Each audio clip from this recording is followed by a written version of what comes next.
Boker Or. Ce matin, Be'ezrat Hashem, nous allons poursuivre notre étude dans les lois relatives au Shliach Tzibour, donc à celui qui a la responsabilité d'entraîner le Tzibour pendant la Tfila, Beminyan Kamouvan. Halacha notifie qu'un Shliach Tzibour Kavua, un officiant Kavua, c'est-à-dire qui a la responsabilité attitrée d'être Shliach Tzibour dans le lieu en question, n'a pas besoin qu'on l'invite à le faire, c'est-à-dire que instinctivement, étant donné que c'est sa responsabilité, il se lève et il va vers le hamoud, donc vers la bima, pour réciter la tfila. Une personne en revanche qui n'est pas de cette responsabilité-là, c'est-à-dire que c'est un fidèle de la synagogue par exemple, qui est invité à faire la tfila, devra refuser au moins un petit peu avant d'accepter.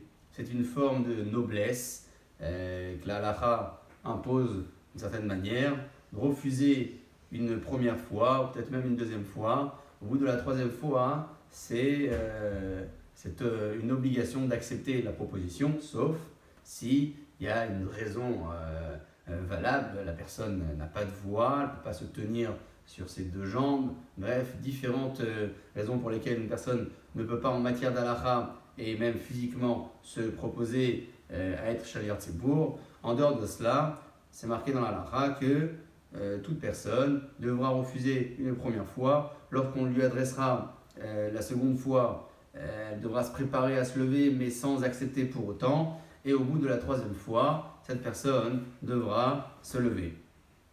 Si maintenant, la personne qui l'invite à être Shliach Tzibour, c'est quelqu'un de grand, c'est une grande personne en Torah, un grand chacham, un grand rav de la génération, bref, quelqu'un de tzaddik qui vous invite à faire la tfila. Dans ce cas-là, c'est marqué dans la halakha qu'on n'aura pas le droit de refuser même une seule fois. Pourquoi? Parce que c'est une manière de respecter non pas la proposition qui nous a été faite, mais surtout de respecter la personne qui nous a fait cette proposition.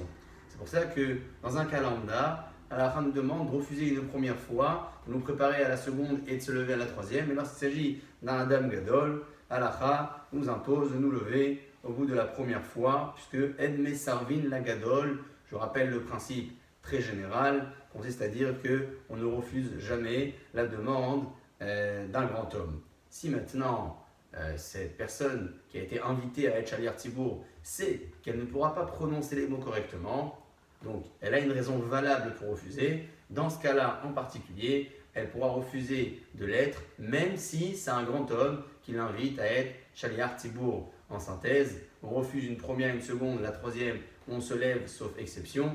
Un grand homme, on se lève immédiatement, sauf si on sait qu'on ne pourra pas prononcer la tfila correctement. Au